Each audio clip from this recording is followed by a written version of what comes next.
a gente tenha uma clara compreensão, né, desse livro e a gente saiba interpretá-lo corretamente. Então a ideia nossa é, de fato, passar para vocês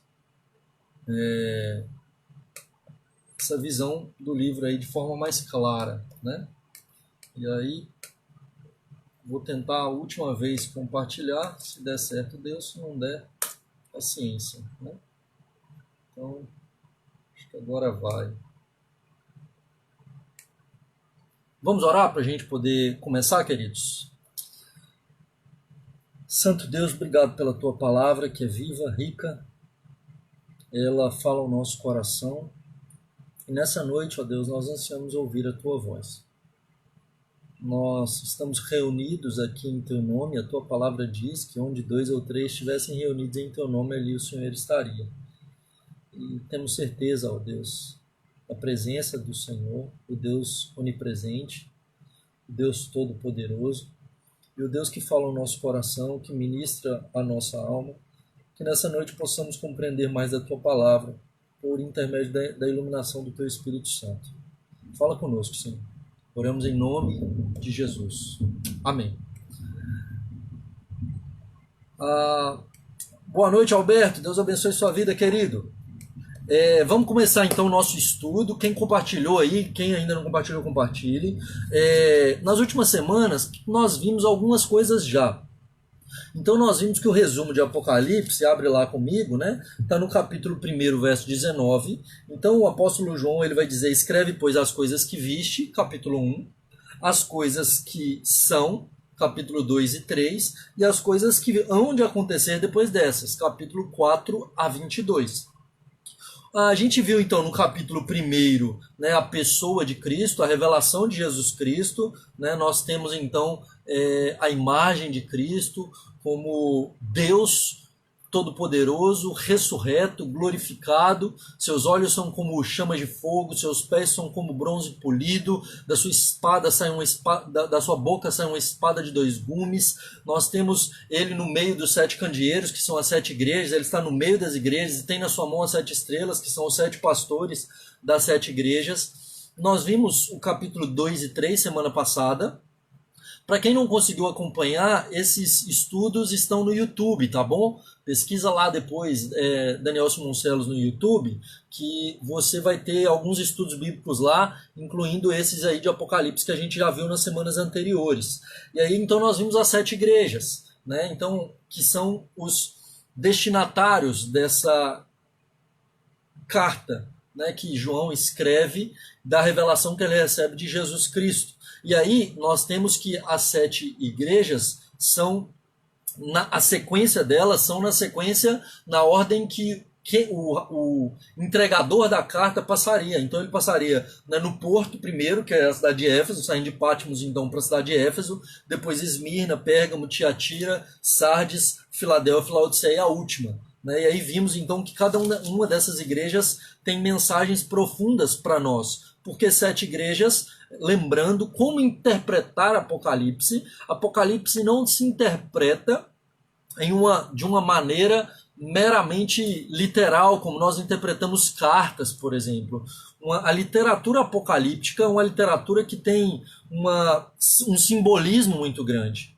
Né? Então é necessário que nós tenhamos uma compreensão da cultura dos judeus, do ambiente onde eles estão e da linguagem simbólica que eles usam dentro do contexto de todo o progresso da revelação desde Gênesis, para que a gente entenda algumas coisas que estão aqui. Então, por exemplo, o número 7 tem simbolismo em toda a escritura. 7 igrejas, de fato, eram 7 igrejas físicas que existiam, que tinham pessoas reais, mas ao mesmo tempo 7 dá uma ideia de totalidade. Então, essas 7 igrejas também é uma revelação para todas as igrejas de todas as eras.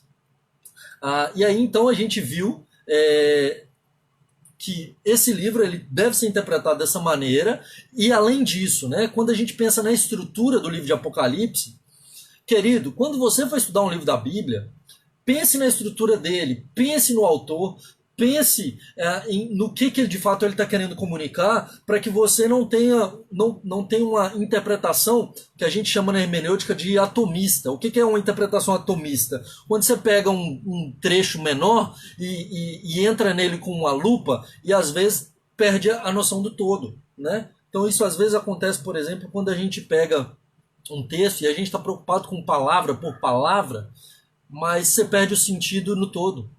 Então, é importante, por exemplo, ao ler a parábola do filho pródigo, né? Só a título de exemplo, numa questão hermenêutica, de interpretação de texto, quando a gente olha para a parábola do filho pródigo e a gente entra demais na questão da saída do filho pródigo e como que o filho pródigo, né, fica lá e às vezes fica só nisso, perde-se o que Jesus está querendo ensinar ali, porque o propósito do capítulo 15 de Lucas, o ensino da parábola do filho pródigo, não é focado no filho pródigo.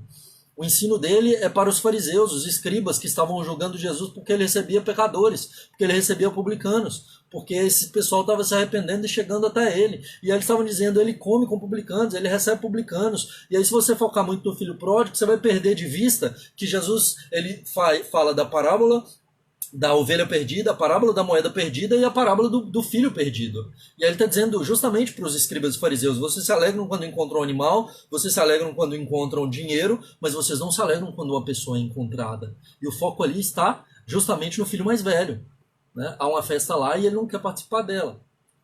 Então, é importante, quando a gente vai ler um livro da Bíblia, a gente ter essa visão do todo, da estrutura, né? O autor ele não coloca as coisas nessa sequência, dessa maneira, de maneira aleatória. Ele é inspirado pelo Espírito Santo, há inteligência nisso, né? E a gente precisa, então, conseguir ler e estudar a Bíblia, né? Não somente ler, mas estudar, gastar tempo, né?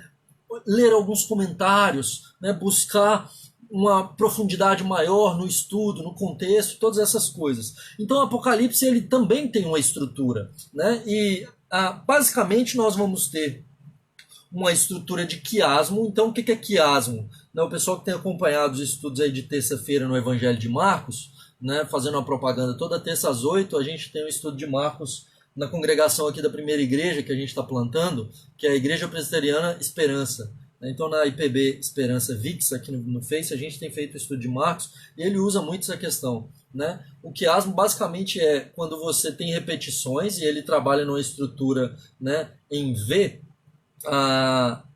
no intuito de fixar melhor. Quer ver? Vou mostrar para vocês como exemplo, ver se dá para olhar aí no meu notebook.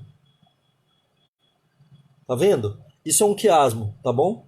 Então, basicamente, a gente tem o povo de Deus como figura da luz e da criação, né, no capítulo 12, o dragão e Satanás, capítulo 12, a gente vai ter então, né, no 21, o povo de Deus como figura da luz e da criação, no capítulo 21, no 20, né, em paralelo com o 12, o dragão sendo destruído, no 12 ele é mostrado, no 20 ele é destruído, né, nós temos o C aqui, a besta e o falso profeta sendo revelados, o C eles sendo destruídos, a noiva, né, o D, a noiva é abençoada, e no meio aqui no 17 então, como centro do quiasmo, a Babilônia como prostituta e a Babilônia sendo destruída, né?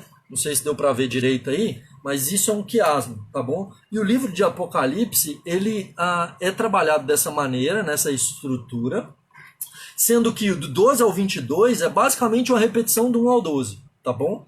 Mais do que isso, nós temos ao longo de todo o livro, tem gente que às vezes vai ler Apocalipse e fica querendo interpretar como se ele tivesse sido escrito de forma cronológica, tá? Então assim, é isso aqui que vem depois disso, então capítulo 5, 6, 7 é na sequência, e não.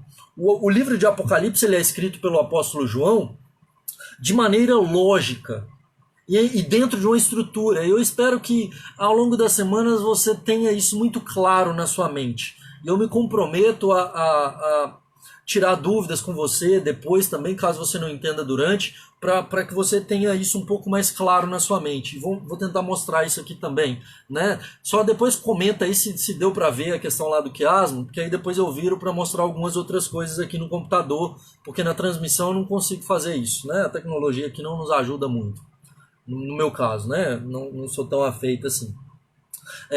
Mas então o João ele não vai trabalhar numa ordem cronológica, pelo contrário.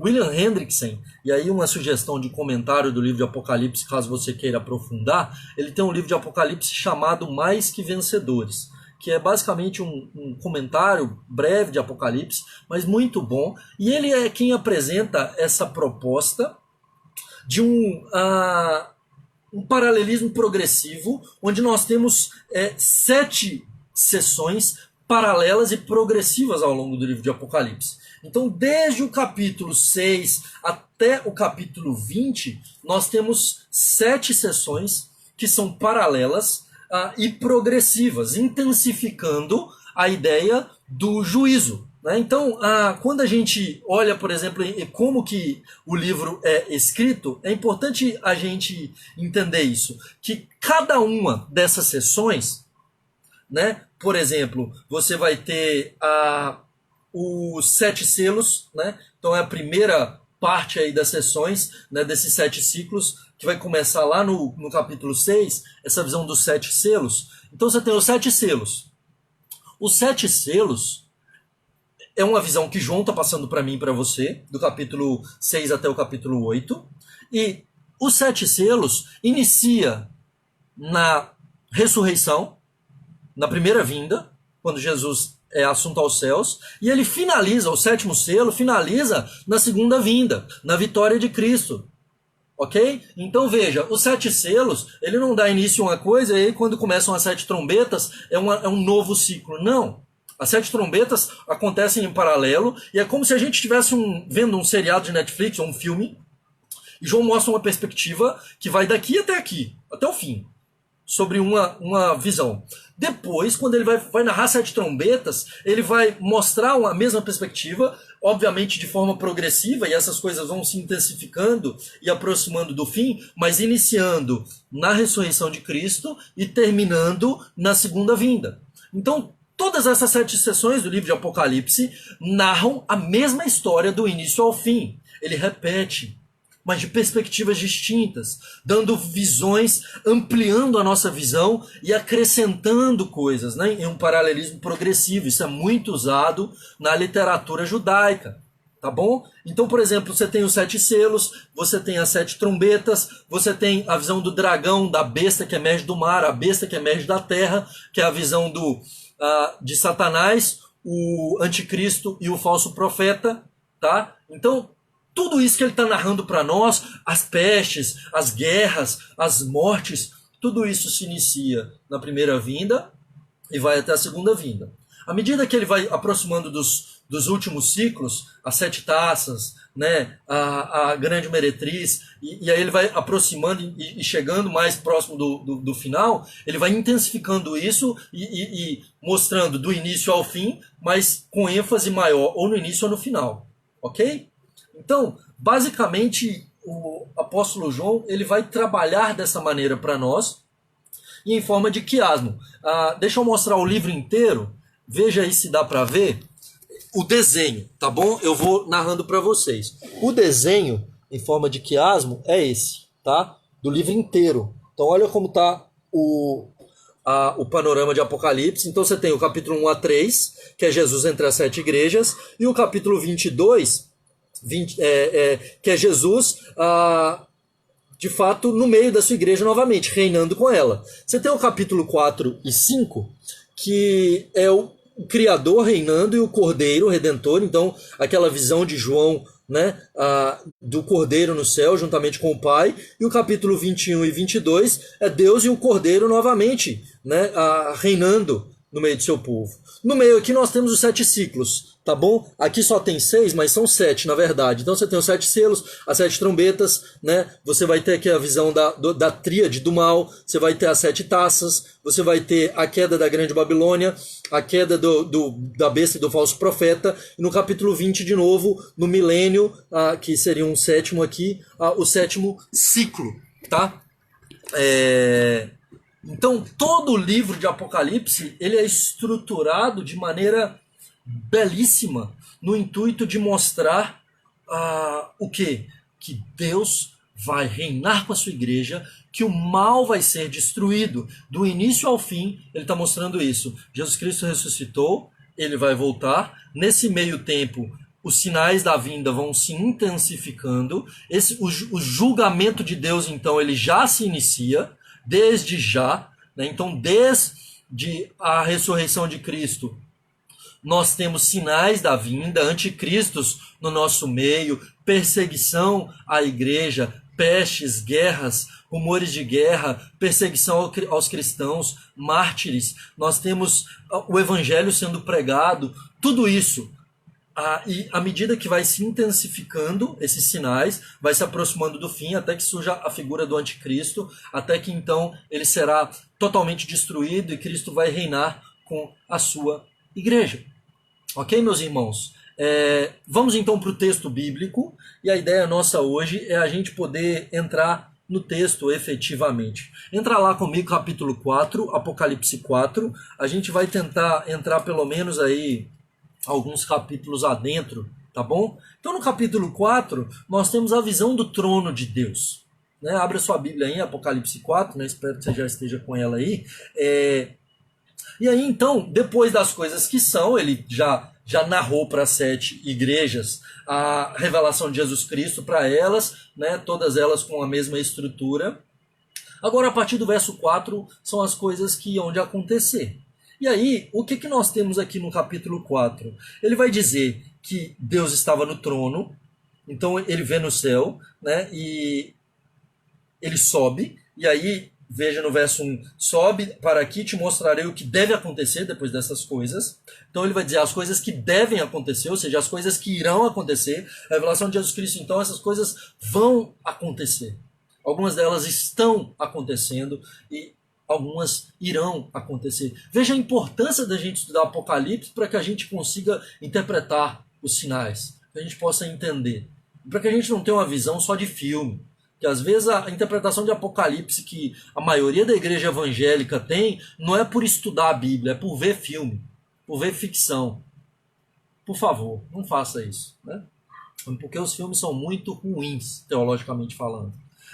E aí então, o Senhor está no trono. Ao redor do trono, o que nós temos? 24 tronos. E assentado neles, verso 4, 24 anciãos vestidos de branco.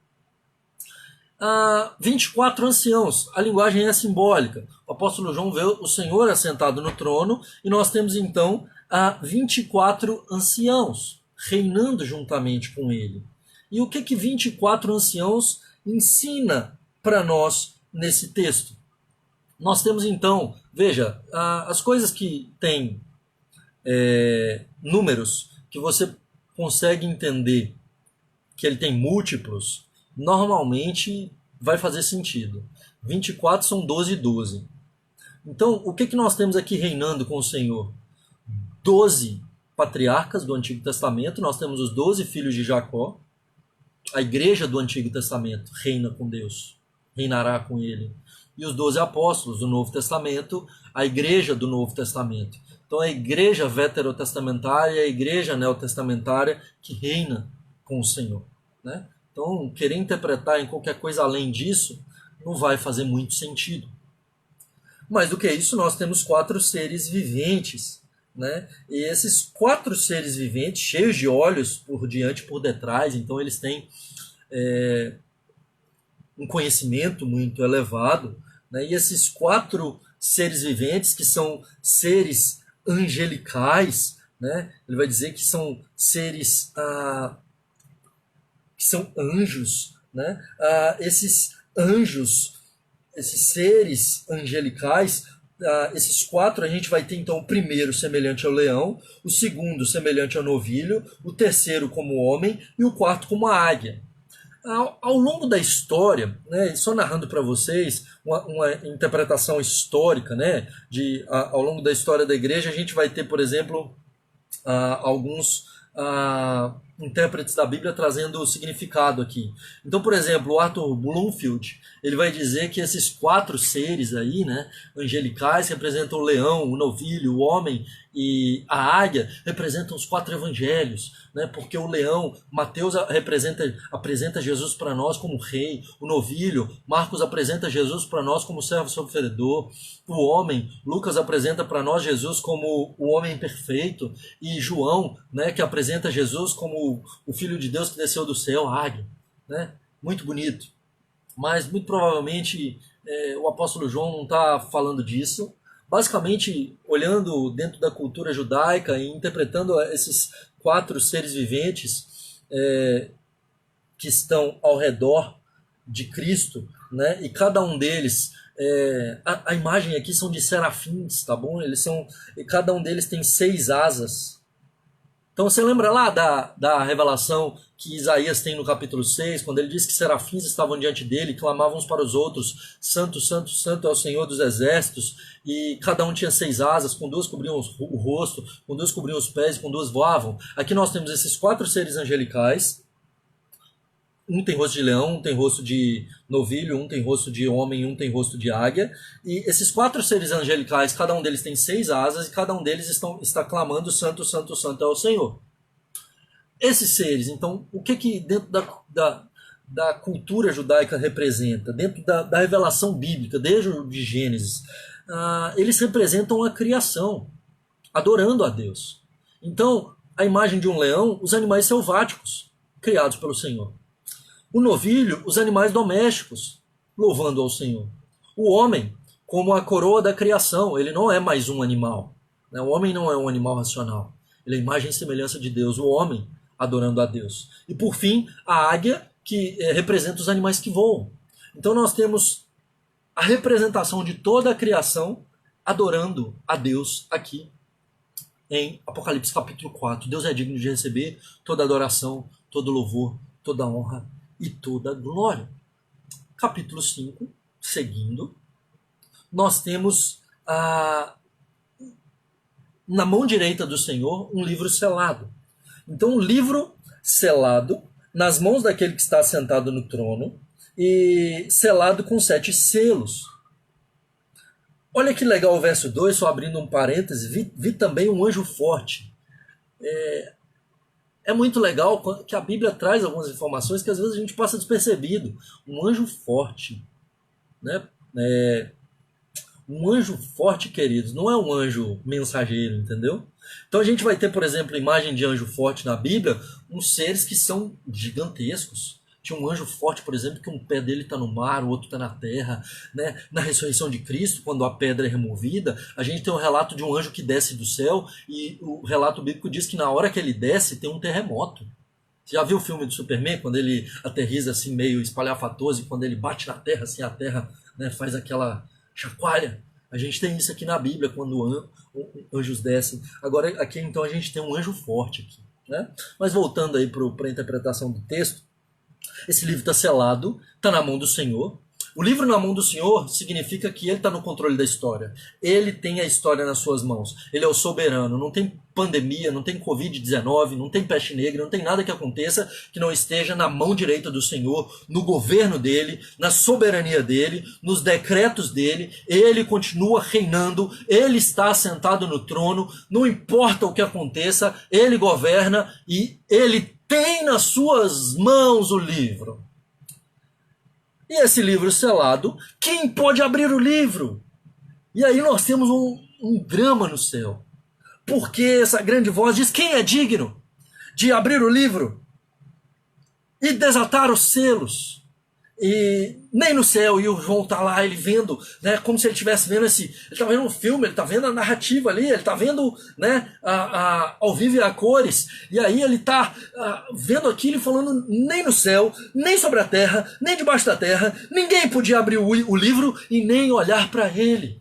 Ninguém foi achado digno. E aí João, então, olha o que acontece no verso 4, e eu chorava muito, porque ninguém foi achado digno de abrir o selo.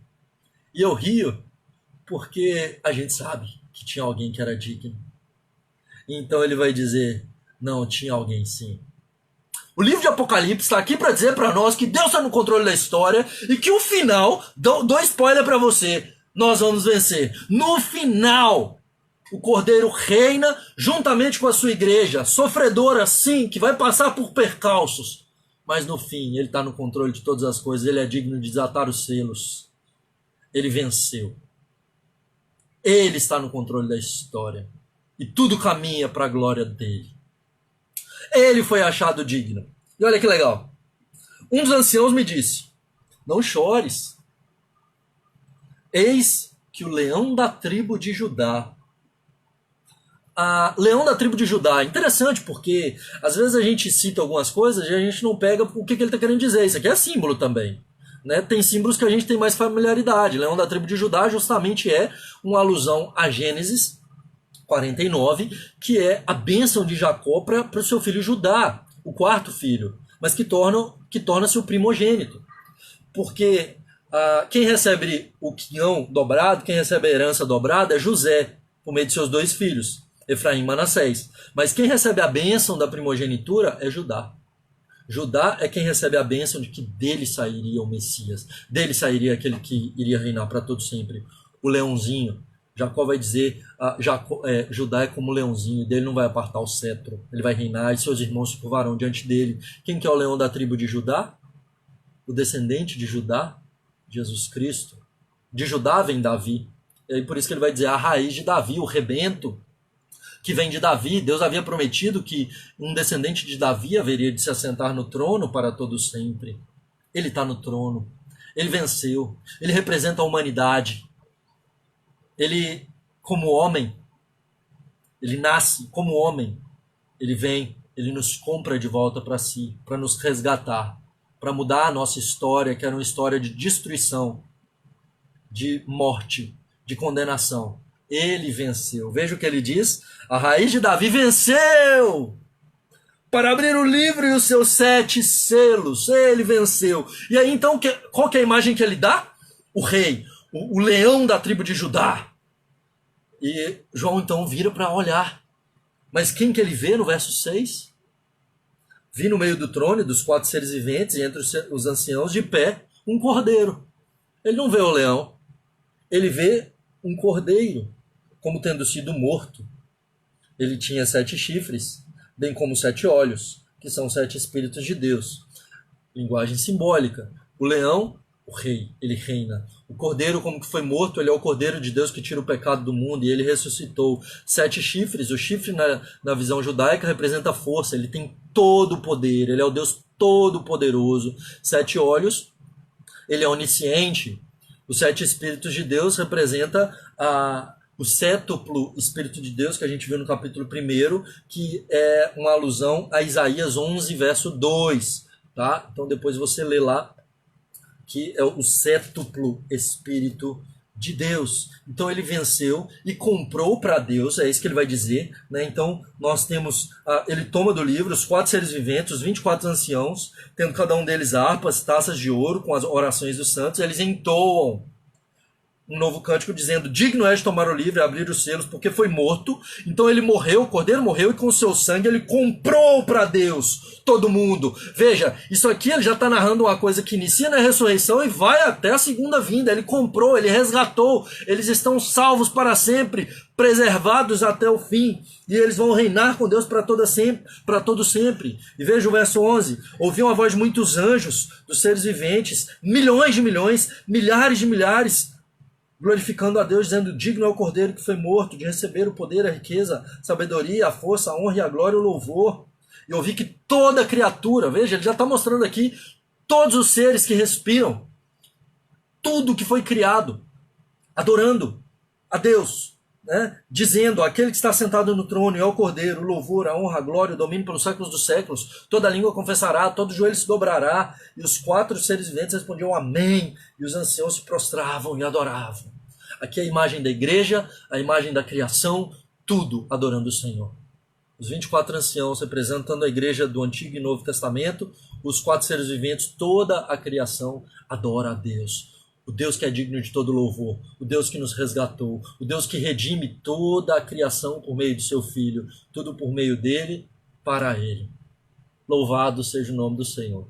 Vocês não ficam extasiados em ler a Bíblia, em olhar para isso que é belíssimo, que coisa maravilhosa?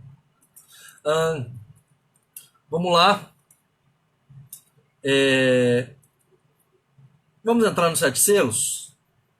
E aí a gente finaliza nos 7 selos hoje. Semana que vem a gente volta a partir das 7 trombetas, tá bom? Capítulo 8. Então, nós temos então os 7 selos, e olha que legal, os 7 selos, na sequência, 7 selos, o último selo iniciam as trombetas. O que ele está querendo mostrar é que essas coisas são paralelas, tá? Não fecha os 7 selos e inicia as 7 trombetas. Enquanto os 7 selos estão sendo abertos, então aqui ele está falando, ó, tá vendo isso aqui? Agora deixa eu mostrar as 7 trombetas. Antes de terminar as 7 trombetas, nós temos as 7 taças, né? Então, 3 séries de julgamentos de Deus concomitantes e progressivos.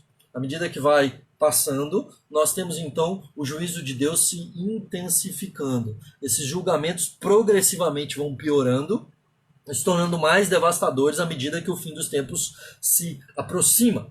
E eles estão conectados. O 7º selo inicia as 7 trombetas, as 7 trombetas, 7ª trombeta inicia as 7 taças. Tá bom? Vamos então para os 7 selos? Basicamente, então, a gente tem os versos 6 e 7. E aí nós temos o primeiro selo, que é um cavalo branco. E esse cavalo branco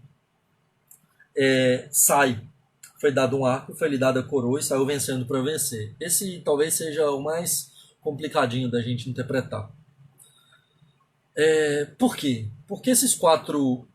nós temos os 4 cavaleiros. O branco, que é o cavaleiro vitorioso, que saiu vencendo para vencer. E tudo isso acontece depois da ressurreição, tá bom? E como eu já defendi para vocês, tenho falado, isso inicia na ressurreição, na ascensão de Cristo, né, o período que a gente tem vivido hoje, e vai até o final. Todas essas coisas vão do início ao fim. A única coisa que muda é que se intensifica. Tem anticristo hoje, teve no passado e vai continuar tendo até que surja o anticristo. Tem perseguição na igreja primitiva, tem perseguição hoje, a perseguição vai se intensificar. O evangelho é pregado na igreja primitiva, o evangelho continua sendo pregado hoje, e quando se aproximar do fim, o evangelho será pregado em toda a terra, né? A internet tem contribuído bastante para isso. É importante que a gente veja que é possível que a vinda de Jesus... Então nós temos então o cavaleiro branco, que saiu vencido para vencer, o cavaleiro vermelho, que são guerras, tirar a paz da terra, para que os homens se matassem uns aos outros. O terceiro cavaleiro é o cavalo preto, e ele tem uma balança na mão, que é a fome, então é escassez. E nós temos o cavaleiro amarelo, que é chamado morte, o inferno segue, e ele mata muitos por meio da espada, da fome, de pestes e por meio de animais. Então o que a gente tem aqui? O primeiro cavaleiro, na minha interpretação, na minha visão, tem gente que vai dizer que é o anticristo. Saiu vencendo para vencer. Para mim não faz sentido ser o anticristo. O cavaleiro branco, na minha visão, uma vez que nós estamos falando dos sinais da vinda de Cristo, é a figura do avanço do evangelho. Porque o evangelho, mesmo em face dos outros cavaleiros, ele vai progredir. As portas do inferno não prevalecerão contra a igreja. O que quer dizer essa passagem? Que as portas do inferno não é que o inferno vai entrar na igreja e tirar pessoas da igreja. As portas do inferno a igreja vai entrar no inferno e as portas não vão prevalecer porque ela não vai conseguir fechar. A igreja vai entrar lá para resgatar a gente por meio da pregação do evangelho. O que a gente faz é isso, pregar o evangelho e arrancar a gente do inferno. Então, o evangelho sendo pregado vitorioso, do início ao fim. Vai ter perseguição? Vai. O evangelho vai continuar expandindo. A gente vê isso na igreja primitiva. Mártires, gente sendo morta e o evangelho progredindo. Paulo dizendo, eu estou preso, mas o evangelho não está preso. Lutero dizendo, eu estou preso, mas enquanto eu estou aqui, enquanto eu estou quieto aqui, o evangelho está expandindo. Então, na minha visão, o primeiro cavaleiro, o cavaleiro branco, que saiu vencendo para vencer, com esse arco aí, né, que atinge, que conquista as pessoas, na minha interpretação é o evangelho, tá bom? O segundo cavaleiro, o vermelho, de fato são as guerras. Então, os homens matando uns aos outros. É o que Jesus vai dizer como os sinais da vinda. Haverão guerras e rumores de guerras. Nós temos vivido guerras hoje. Terceiro selo, fome. Então nós temos aí escassez. Né? Nunca na história, né, a gente teve tantos recursos e ainda assim há tanta fome. E tudo isso como juízo de Deus também sobre o pecado humano. Tudo isso como o pecado humano sendo punido. Então, guerras, fome, tudo isso são consequências do pecado do homem. Deus não criou para que houvesse fome, Deus não criou o homem para que houvesse morte nem guerra. Isso são consequências dos nossos pecados, assim como as enfermidades, assim como as pestes. E é o que a gente vai ter no quarto selo, o cavalo amarelo e a morte. Né? Então nós temos aí a morte, né? Um cavaleiro que é chamado de morte, que mata, né, a quarta parte da terra por meio de pestes. Hoje nós temos vivido um pouco disso. Gente sendo morta por meio de pestes, de pandemias. Mas não somente com peste e pandemias, mas mortas por conta de guerra, por conta de enfermidades, por conta de fome e uma série de coisas. Então, hoje nós temos visto muitos sinais que Apocalipse já relata para nós. O quinto selo, veja, isso é do início ao fim, queridos, tá? Então, isso sempre teve. A peste negra, por exemplo, foi no século XIV. Né? Então, um terço da Europa foi morta. A gente tem né, ao longo da história, isso acontecendo. Isso vai se intensificar. No quinto selo, nós temos a figura dos mártires. Né? Então, os mártires que foram decapitados por causa da palavra. Então, nós temos a igreja perseguida e diante do Senhor. E nós teremos os mártires do início ao fim. Tá? Então, a foto que João está trazendo para nós aqui, né, é do início ao fim. Tá bom? Ele não está falando, isso aqui é só o início. Não, isso vai ter do início ao fim. Todos esses selos é do início ao fim. O sexto selo, nós temos então o Cordeiro abrindo o sexto selo e um grande terremoto. Então aqui a gente já tem algo se aproximando mais do juízo final. Porque veja o que ele narra para nós. Nós temos um grande terremoto, o sol enegrece, a lua se torna como sangue. Nós temos então a terra sendo abalada, os céus se recolhendo, os reis da terra se escondendo diante do Senhor. É como se o céu estivesse sendo removido e agora então o trono de Deus chega à terra numa união cósmica, né? Entre os céus e a terra, porque Deus vai julgar. E Apocalipse é terrível, porque é Deus julgando. Não mais para oferecer salvação, mas para punir o mal. Tem gente que às vezes questiona se Deus é bom e poderoso, por que o mal existe? Justamente, Deus vai destruir o mal. E Apocalipse está tratando justamente disso, a ira de Deus sendo derramada. Chegou o grande o grande dia da ira. E quem é que pode suster-se? Né? E os homens, então, desesperados por conta disso. Queridos, em face de pandemia, isso são apenas sinais para que a gente se volte para o Senhor. Ainda há tempo. Naquele dia não haverá mais tempo. Capítulo 7, nós temos a visão dos 144 mil, isso é uma interpretação que teve muito tempo a interpretação dos TJs, Testemunhos de Jeová, porque os Testemunhos de Jeová defendiam que os 144 mil aqui, né, defendidos pelo apóstolo João, né, escrito pelo apóstolo João, eram os 144 que iam reinar com Jesus. E aí, de resto, acabou, né? Falou assim, e aí qual que é o problema dos Testemunhos de Jeová? Eles passaram de 144 mil. Hoje eles são muita gente na história, então, mais ainda. E aí depois que eles passaram, eles começaram a ver, nossa, então já passou, não são 144 mil, não pode. Aí eles defenderam então que 144 mil serão aqueles que vão reinar com Jesus aqui, e aí os outros, né, salvos vão estar na terra e tal, então vão reinar com Jesus nos ares, uma interpretação muito ruim também. Mas essa é a interpretação deles hoje, se não me engano. Mas o que João está falando aqui? Lembra lá, né? Dos múltiplos. 144 12 vezes 12. 1000. 12 vezes 12 vezes 1000. Então o que ele está dizendo desses 144 mil selados que recebem o selo para reinar com Cristo? 12, a igreja do Antigo Testamento. 12, a igreja do Novo Testamento. 12 vezes 12 vezes 1000, uma multidão. Do Antigo e do Novo Testamento, milhares de pessoas reinando com Cristo para todo sempre. E essa multidão, veja aí o verso 9, uma multidão que ninguém podia enumerar, todas as nações, tribos, povos e línguas, em pé diante do trono, diante do Cordeiro. Aqui, a gente já está aqui, queridos. Tá? Por isso que João está narrando do início ao fim o tempo todo, não é cronológico o negócio, ele já está falando aqui já do momento da vitória final, do reinado com Cristo. Então Apocalipse 20 não pode ser reinado milenar, a interpretação disso como se tivesse uma volta, de segunda volta, sobe, arrebatamento secreto, visão deixado para trás, tudo errado, não. Aqui está do início ao fim também, nós iremos reinar com Cristo. E nós temos então uma visão do todo, do início ao fim. Essas são a visão dos 7 selos, na verdade até o 6º selo. O 7º selo são as 7 trombetas. Então o 7º selo, ao ser aberto, iniciam-se as 7 trombetas, e aí são cenas dos próximos capítulos que nós veremos na semana que vem. Vamos orar, e aí para perguntas, para dúvidas, você pode fazer a sua pergunta aí, caso você queira, tá bom? Vamos orar? Santo, eterno, soberano Deus, te louvamos pelo privilégio de estudar a tua palavra juntos, de nos aprofundar no conhecimento do Senhor.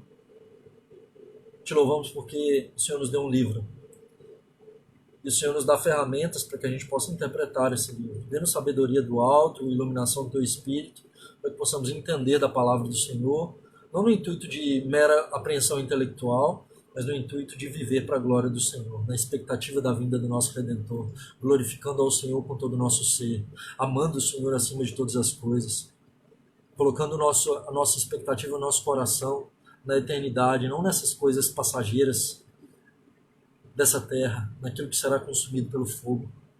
Amado Deus, leva-nos a uma vida de devoção maior, uma vida de amor maior, uma vida de santidade maior, de imitação ao nosso Redentor que venceu, que nos resgatou, que nos tirou do império das trevas e nos transportou para o reino do Filho do seu amor. Louvado seja o nome do Senhor. Oramos pela nossa nação, pelos nossos governantes, por aqueles que sofrem, por aqueles que estão necessitados do toque do Senhor, por famílias que estão angustiadas, desesperadas, trancadas nas suas casas. Que o Senhor, ó Deus, seja a esperança dessa nação, que de fato esse povo se volte para o Senhor, ó Deus, para que haja salvação e transformação de vidas, para que haja a cura da nossa nação. Oramos agradecidos em nome de Jesus. Amém. Queridos, quem quiser o material do Apocalipse, manda um e-mail para mim que eu te encaminho. daniel.smoncelos@gmail.com. Pode me adicionar aqui no Face também, Daniel Smoncelos. Se quiser seguir no Instagram, a gente tem feito algumas lives lá. Hoje de manhã eu fiz uma live com o pastor Hernandes, foi bem legal. @Daniel Smoncelos no Instagram, tá bom? Dúvidas, perguntas, para a gente poder responder aí. Amanhã, domingo, a gente vai ter então um culto de manhã, 9 horas, com o pastor Lucas pregando, 19 horas com o pastor Jailton pregando, e 17h30 na página da IPB Esperança, VIX, aqui no Facebook, eu vou estar pregando, tá bom? Então, você está convidado a estar conosco no domingo, nesses 3 horários, e compartilhar, tá bom? Vamos ver aí se tem algum comentário.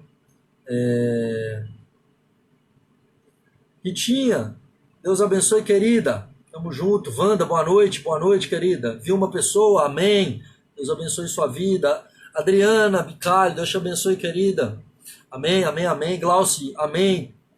Deus abençoe vocês. Tem alguma dúvida, algum comentário aí que queiram fazer? Estamos à disposição aí para a gente poder falar com vocês. Deixa eu interagir um pouquinho.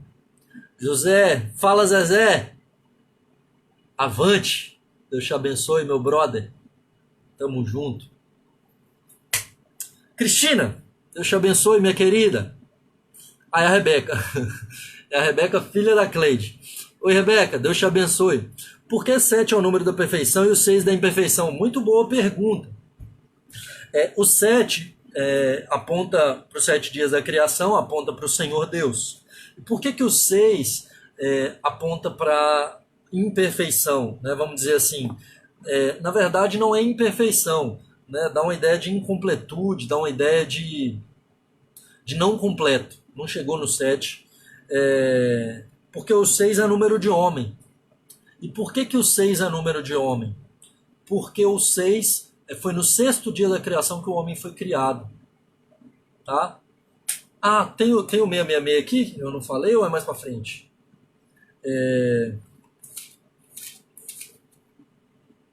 Ainda não, né?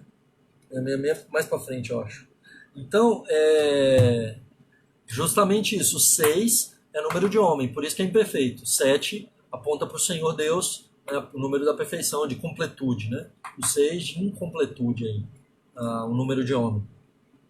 Brenão, Deus te abençoe, querido. Tamo junto. Alberto, pastor, foi extraordinária interpretação. Glória a Deus, louvado seja Deus. A nossa ideia é essa, poder compartilhar a palavra, aprofundar na palavra, amar a palavra, não ter medo de Apocalipse. Apocalipse é um livro belíssimo. Toda a Bíblia, queridos, se a gente estudar, eu quero encorajar vocês a estudar Marcos com a gente na terça, tá bom? Marcos, toda terça, 8 horas, na PB Esperança, curte lá, segue lá, né? Que é bênção também. Deus te abençoe, Rebequinha. Entendi, obrigado, amém. Alberto, fala do 666. Então, eu pincelei e não falei, né? O 666 é basicamente Deus querendo imitar, Satanás querendo imitar Deus. Então, o imperfeito, a trindade imperfeita, né? É isso que ele vai fazer com a trindade do mal aí, o dragão, a besta e o falso profeta, né? Então, nós temos o dragão, a besta que emerge do mar e a besta que emerge da terra, que é essa trindade do mal, 666 aí, né? Número de homem e 666 como uma trindade. Então ele imitando o tempo todo. A gente vai ver isso mais pra frente, de forma mais profunda. Mais alguma dúvida, comentário, queridos? Leiam Apocalipse, tá bom? Essa semana eu li Apocalipse inteiro. Na verdade, dia 31 eu terminei a Bíblia toda. Eu comecei 1º de janeiro, fiz um propósito aí de ler a Bíblia toda em 3 meses. Dia 31 de março eu terminei. Aí comecei de novo em Gênesis. Hoje eu cheguei em Gênesis 40. Leia muito a Bíblia, nós tem tempo, né? Então vai ler a Bíblia, gente.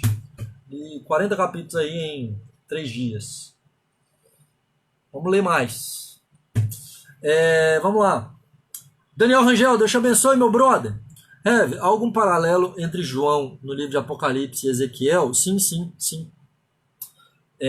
Ezequiel, Daniel e Zacarias são muito citados em Apocalipse. Se você olhar na sua Bíblia, algumas Bíblias têm isso, que são, ensinando vocês, que são os numerozinhos aqui embaixo, olha, não sei se aqui, tá vendo? Para cada versículo, a gente tem, aí vai ter assim, lá embaixo, bem embaixo, vai ter assim, o número do versículo, capítulo e versículo, e ele vai trazer outros textos. O que ele está dizendo? É a referência cruzada.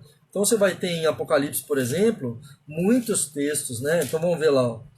Gênesis, Números, Êxodo, Daniel, capítulo 1:13, 1:13, Daniel, 1:15, Ezequiel, né? Vamos lá.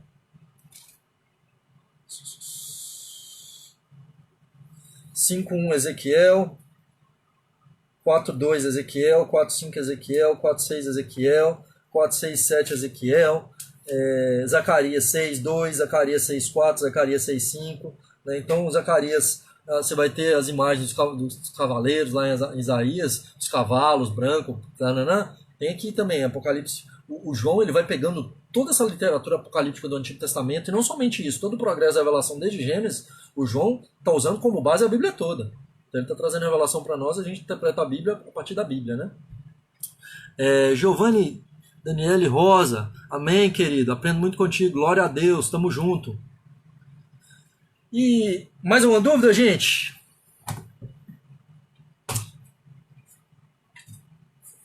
De cada vez. Quem chegou depois, pessoal que está chegando depois, não conseguiu ver, esse vídeo vai ficar salvo aqui, tá bom? Mas eu tô subindo para o YouTube, no meu canal, youtube.com/Dani Simoncelos, tá? Então, D-A-N-I, Dani Simoncelos, meu sobrenome. Você tem lá vários estudos bíblicos, sermões, né? Então, eu tô subindo o Panorama de Apocalipse lá.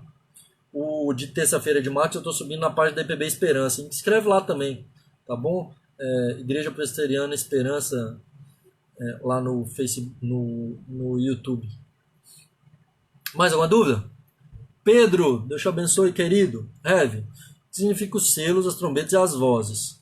Os selos eu já falei, que é os 4 cavaleiros, né? Então o livro selado, né? Trombeta e voz, e selo, trombeta e voz traz o sentido, né? Se for pela palavra em si, de juízo.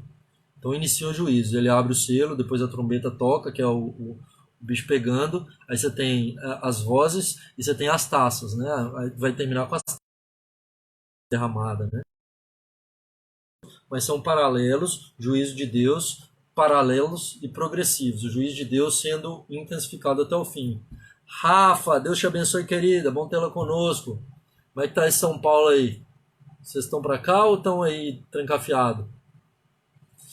Deus abençoe vocês. E aí, queridos, quem quiser o PDF eu mando, tá bom? E veja, o estudo online é uma benção. O presencial é melhor ainda.